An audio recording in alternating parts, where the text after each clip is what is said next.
Hi guys, welcome back to my YouTube channel that is Swapna's tutorial. So ನೀವೇನೇ ನನ್ನ ಚಾನಲ್ಗೆ subscribe ಆಗಿಲ್ಲ ಅಂದರೆ ಪ್ಲೀಸ್ ಸಬ್ಸ್ಕ್ರೈಬ್ ಆಗಿ, ವೀಡಿಯೋಸ್ನ ಲೈಕ್ ಮಾಡಿ, ಶೇರ್ ಮಾಡಿ, ಹಾಗೆ ಕಮೆಂಟ್ ಮಾಡಿ. ಸೊ ಇವತ್ತು ನಾನು ಮಾಡ್ತಿರೋ ಸಬ್ಜೆಕ್ಟ್ ಯಾವುದು ಅಂದರೆ 6M BComನ AFM ಸಬ್ಜೆಕ್ಟ್ನ ಎಕ್ಸ್ಪ್ಲೈನ್ ಮಾಡ್ತಿದ್ದೀನಿ. ಸೊ ಅದರಲ್ಲಿ ಚಾಪ್ಟರ್ 1 ಬಂದುಬಿಟ್ಟು ಡಿವಿಡೆಂಡ್ ಡಿಸಿಷನ್ ಆ್ಯಂಡ್ ಥಿಯರೀಸ್ ಅನ್ನೋ ಒಂದು ಚಾಪ್ಟರ್ನ ಎಕ್ಸ್ಪ್ಲೈನ್ ಮಾಡ್ತಿದ್ದೀನಿ. ನಾನು ಪ್ರೀವಿಯಸ್ ವೀಡಿಯೋದಲ್ಲಿ ನಾನು ಪಾರ್ಟ್ 1, 2, 3 ಆ್ಯಂಡ್ 3ನ ಎಕ್ಸ್ಪ್ಲೈನ್ ಮಾಡಿದ್ದೆ. ಸೊ ಈ ಒಂದು ವೀಡಿಯೋದಲ್ಲಿ ಪಾರ್ಟ್ 4ನ ಎಕ್ಸ್ಪ್ಲೈನ್ ಮಾಡ್ತಿದ್ದೀನಿ. ಸೊ ಪಾರ್ಟ್ 1, 2, 3 ಅಲ್ಲಿ ನಾನು ವಾಲ್ಟರ್ಸ್ ಮಾಡೆಲ್ನ ಎಕ್ಸ್ಪ್ಲೈನ್ ಮಾಡಿದ್ದೀನಿ. ಆಲ್ರೆಡಿ ವಾಲ್ಟರ್ಸ್ ಮಾಡೆಲ್ ರಿಲೇಟೆಡ್ 2 ಪ್ರಾಬ್ಲಮ್ಸ್ನ ಆಲ್ರೆಡಿ ಎಕ್ಸ್ಪ್ಲೈನ್ ಮಾಡಿ ಅಪ್ಲೋಡ್ ಮಾಡಿದ್ದೀನಿ.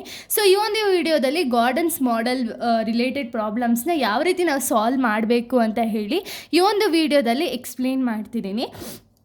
ಸೊ ನೋಡಿ, ಇಲ್ಲಿ ಗಾರ್ಡನ್ಸ್ ಮಾಡೆಲ್ ಮತ್ತು ವಾಲ್ಟರ್ಸ್ ಮಾಡೆಲ್ ಬಂದು ಸಿಮಿಲರ್ ಏನಲ್ಲ, ಟೋಟಲಿ ಡಿಫ್ರೆಂಟೇ. ಒಂದು ಫಾರ್ಮುಲಾ ಕಲಿತ್ರಿ ಅಂದರೆ ನೀವು ಫಾರ್ಮುಲಾ ಈಸಿ ಆಯಿತು ಅಂದರೆ ನೀವು ಆರಾಮ್ಸೆ ಒಂದು ಪ್ರಾಬ್ಲಮ್ಸ್ ಅನ್ನೋದನ್ನ ಸಾಲ್ವ್ ಮಾಡ್ತಾ ಹೋಗ್ಬೋದು. ಸೊ ನೋಡಿ, ಇಲ್ಲಿ ಗಾರ್ಡನ್ಸ್ ಮಾಡೆಲ ಫಾರ್ಮುಲಾ ಏನು ಅಂದರೆ P = E into 1 - B divided by KE - BRನ ಮಾಡಿದ್ರೆ ನಮಗೆ P ಆನ್ಸರ್ ಎಷ್ಟು ಅಂತ ಹೇಳಿ ಸಿಗುತ್ತೆ.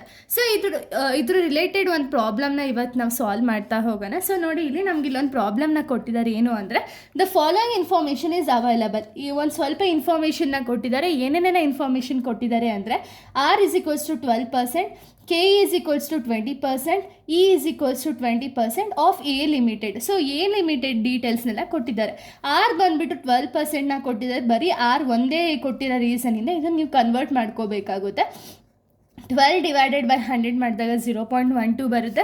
ಅದೇ ರೀತಿ ಕೆನ ಕನ್ವರ್ಟ್ ಮಾಡ್ಕೋಬೇಕಾಗುತ್ತೆ. 20 ಡಿವೈಡೆಡ್ ಬೈ 100ನ ಮಾಡಿದಾಗ ನಿಮಗೆ 0.2 ಸಿಗುತ್ತೆ KE. ಆ್ಯಂಡ್ E ಅನ್ನೋದನ್ನ ನೀವು ಆ್ಯಸ್ ಇಟ್ ಈಸ್ ಅದೇ ರೀತಿ ತೊಗೋಬೇಕಾಗುತ್ತೆ. 20ನೇ ನೀವು ತೊಗೋಬೇಕಾಗುತ್ತೆ.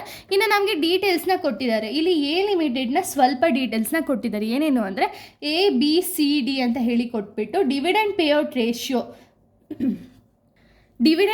ರೇಷಿಯೋನ ಕೊಟ್ಟಿದ್ದಾರೆ. First time dividend payout ratio 10% ಇದ್ದಾಗ ರಿಟೆನ್ಷನ್ ರೇಟ್ ಎಷ್ಟಿರುತ್ತೆ ಅಂದರೆ 90% ಇರುತ್ತೆ ಅಂತ ಹೇಳಿದ್ದಾರೆ.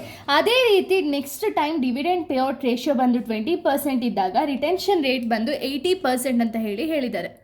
ಸೊ ನೆಕ್ಸ್ಟು ಅದೇ ರೀತಿ ವೆನ್ ಡಿವಿಡೆಂಡ್ ಪೇಔಟ್ ರೇಷಿಯೋ 30% ಇದ್ದಾಗ ರಿಟೆನ್ಷನ್ ರೇಟ್ ಬಂದುಬಿಟ್ಟು 70% ಅಂತ ಹೇಳಿ ನೆಕ್ಸ್ಟಲ್ಲಿ ಹೇಳಿದ್ದಾರೆ. ನೆಕ್ಸ್ಟ್ ಬಂದುಬಿಟ್ಟು ಡಿ ಅಲ್ಲಿ ವೆನ್ ಡಿವಿಡೆಂಡ್ ಪೇಔಟ್ ರೇಷಿಯೋ ಬಂದು 40% ಇದ್ದಾಗ ರಿಟೆನ್ಷನ್ ರೇಟ್ ಬಂದು 60% ಅಂತ ಹೇಳಿದ್ದಾರೆ. ಸೊ ಇಲ್ಲಿ ರಿಟೆನ್ಷನ್ ರೇಟ್ನ ನೀವೇನು ಮಾಡಬೇಕು ಅಂದರೆ ಬಿ ಅಂತ ಹೇಳಿ ನೀವು ಕನ್ಸಿಡರ್ ಮಾಡಬೇಕಾಗುತ್ತೆ.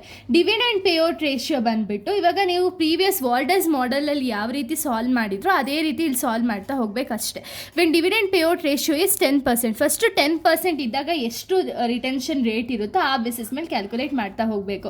ಇದೇ ರೀತಿ ನಿಮಗೆ 4 ಡಿವಿಡೆಂಡ್ ಪೇಔಟ್ ರೇಷಿಯೋ ಕೊಟ್ಟಿರೋದ್ರಿಂದ 4 ಟೈಪ್ಸ್ಗೂ ನೀವು ಕ್ಯಾಲ್ಕುಲೇಟ್ ಮಾಡಬೇಕಾಗುತ್ತೆ. ಅದಾದಮೇಲೆ ರಿಟೆನ್ಷನ್ ರೇಟ್ನ ನೀವು ಅದ್ರ ಜೊತೆ ಇನ್ಕ್ಲೂಡ್ ಮಾಡ್ತಾ ಹೋಗಬೇಕು. ಓಕೆನಾ? ಫಸ್ಟ್ ನೋಡೋಣ. First when dividend payout ratio is 10%, dividend payout ratio 10% ಇದ್ದಾಗ ಏನು ಅಂತ ಹೇಳಿ ಫಸ್ಟ್ ಫಾರ್ಮುಲಾ ಅಪ್ಲೈ ಮಾಡಿ. P = E into 1 - B divided by KE - BRನ ಮಾಡ್ಕೋಬೇಕಾಗುತ್ತೆ. ಇಲ್ಲಿ ನಿಮಗೆ ಕ್ವಶನಲ್ಲಿ ಇನ ಅವರೇ ಹೇಳಿದ್ದಾರೆ. E ಎಷ್ಟು ಅಂದರೆ 20 ಅಂತ ಹೇಳಿದ್ದಾರೆ. ನೆಕ್ಸ್ಟು 1 ಆ್ಯಸ್ ಇಟ್ ಈಸ್ ತೊಗೊಳ್ತೀರಾ. B ಬಂದುಬಿಟ್ಟು ರಿಟೆನ್ಷನ್ ರೇಟ್ನ ನೀವು ತೊಗೋಬೇಕಾಗುತ್ತೆ. ರಿಟೆನ್ಷನ್ ರೇಟ್ ಬಂದುಬಿಟ್ಟು 90% ಇದೆಯಲ್ವಾ. ವೆನ್ D = 10 ಇದ್ದಾಗ 90% ಇದೆಯಲ್ವಾ. 90ನ ನೀವು ಕನ್ವರ್ಟ್ ಮಾಡ್ಕೋಬೇಕಾಗುತ್ತೆ. ಯಾವ ರೀತಿ ಅಂದರೆ 90 ಡಿವೈಡೆಡ್ ಬೈ 100 ಮಾಡಿಕೊಂಡಾಗ ನಿಮಗೆ 0.9 ಸಿಗುತ್ತೆ. ಬಟ್ ಇಲ್ಲಿ 90 ಬಂದಾಗ ನೀವೇನು ಮಾಡಿ ಅಂದರೆ 0.90ನೇ ಹಾಕಿ. 0.90 ಫಸ್ಟ್ ಒನ್ ಏನಿದೆ ಇವೆರಡು ಡಿಜಿಟ್ಸ್ನ ಆ್ಯಸ್ ಇಟ್ ಈಸ್ ತೊಗೊಂಡು ಅದ್ರ ಪಕ್ಕ 0ನ ಹಾಕಿರಿ, ಅದು ಸರಿ ಬರುತ್ತೆ. ಇಲ್ಲ ಈ ಥರ ತೊಗೊಳಂಗಿದೆ, ಇದಕ್ಕಿಂತ ಇದೇ ಬೆಸ್ಟ್ ಅಂದ್ಕೊಳ್ಳಿ. ನಿಮ್ಗೆ ಏನು ಅಮೌಂಟ್ ಇರುತ್ತೋ, ಈಗ 12% ಇರುತ್ತೋ ಆವಾಗ 0.12, 20% ಇರುತ್ತೋ ಆವಾಗ 0.20 ಅಂತ ಹಾಕೊಂಡೋದ್ರೆ ಇದು ಕೂಡ ಈಸಿಯೆಸ್ಟ್. ಇಲ್ಲಿ ಕ್ಯಾಲ್ಕುಲೇಟ್ ಮಾಡೋ ಅವಶ್ಯಕತೆ ಇರಲ್ಲ ಆವಾಗ. ಓಕೆನಾ? ಫಸ್ಟ್ ನಾವು ಡಿವಿಡೆಂಡ್ 10% ಇದ್ದಾಗ ಏನು ಅಂತ ಹೇಳಿ ತಗೊಳ್ತಿರೋದಲ್ವಾ. ಈ ಬಂದುಬಿಟ್ಟು ಅವರೇ ಹೇಳಿದ್ದಾರೆ 20. ನೆಕ್ಸ್ಟು 1 B ಏನು ಅಂದರೆ ರಿಟೆನ್ಷನ್ ರೇಟ್ ಏನಿದೆ ಅದನ್ನೇ ನಾವು B ಅಂತ ಕನ್ಸಿಡರ್ ಮಾಡಬೇಕು. 10 ಇದ್ದಾಗ ರಿಟೆನ್ಷನ್ ರೇಟ್ ಎಷ್ಟಿದೆ 90 ಅಲ್ವಾ. ಸೊ 0.90. R ಎಷ್ಟಿದೆ? R ಬಂದುಬಿಟ್ಟು 12% ಅಲ್ವಾ. 12 ನೀವು ಕನ್ವರ್ಟ್ ಮಾಡಿದಾಗ 0.12 ಸಿಗುತ್ತೆ. KE ಬಂದುಬಿಟ್ಟು 20% ಕ್ವಶನಲ್ಲಿ ಅವರೇ ಕೊಟ್ಟಿದ್ದಾರೆ. 20% ನೀವು ಕನ್ವರ್ಟ್ ಮಾಡಿದಾಗ 0.20 ಸಿಗುತ್ತೆ.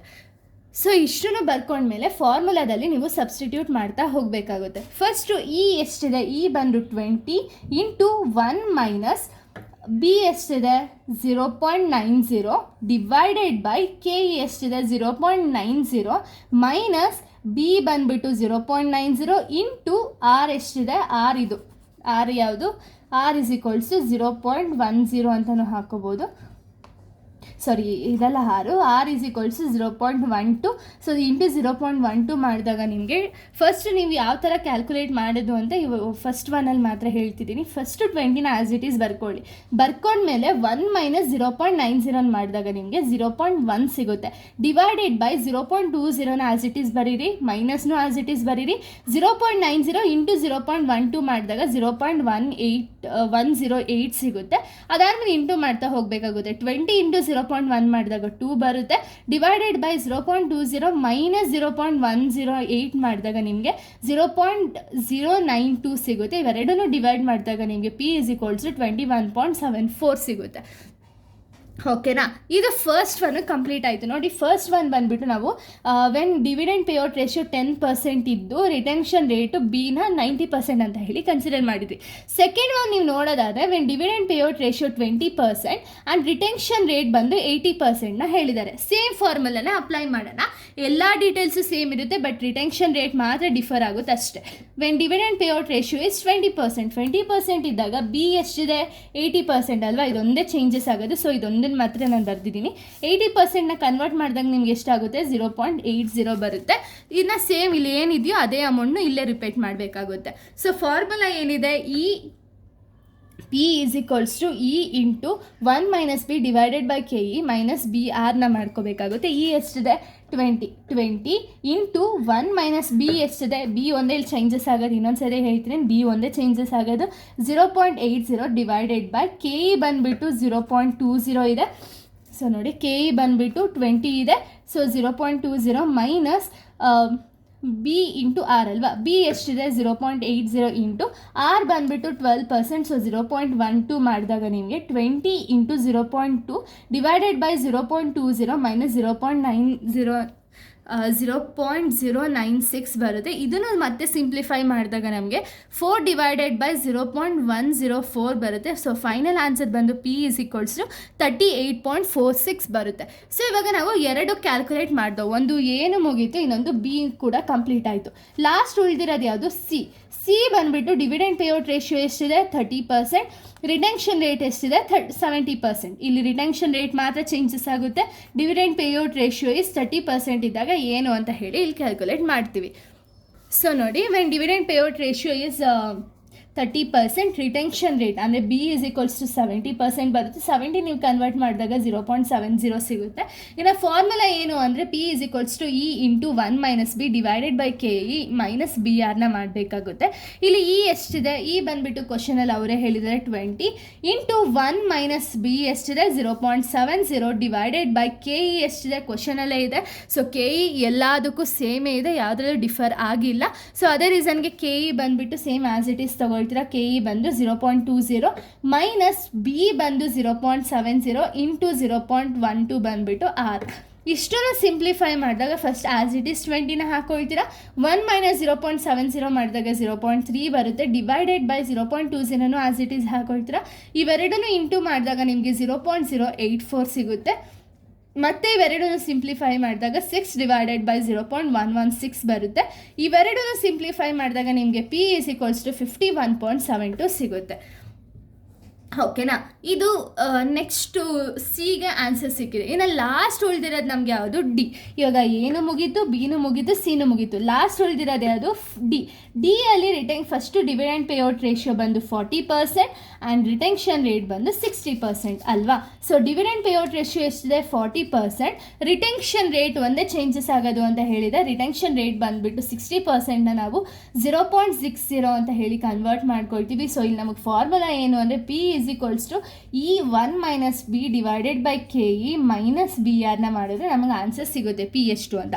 ಸೊ ಇಲ್ಲಿ ಕ್ವಶನಲ್ಲಿ ಇ ಎಷ್ಟಿದೆ 20 ಇಂಟು 1 ಮೈನಸ್ ಬಿ ಎಷ್ಟಿದೆ 0.60 ಡಿವೈಡೆಡ್ ಬೈ ಕೆ ಇ ಬಂದುಬಿಟ್ಟು 0.20 ಮೈನಸ್ ಬಿ ಇಂಟು ಆರ್ ಅಲ್ವಾ, 0.60 ಇಂಟು 0.12 ಮಾಡಿದಾಗ ನಮಗೆ ಫಸ್ಟು 20ನ ಆ್ಯಸ್ ಇಟ್ ಈಸ್ ಇಟ್ಕೊಳ್ಳಿ, 1 ಮೈನಸ್ 0.660 ಮಾಡಿದಾಗ 0.4 ಬರುತ್ತೆ, ಡಿವೈಡೆಡ್ ಬೈ 0.20ನ ಆ್ಯಸ್ ಇಟ್ ಈಸ್ ಮೈನಸ್ ಇವೆರಡೂ ಇಂಟು ಮಾಡಿದಾಗ 0.072 ಸಿಗುತ್ತೆ.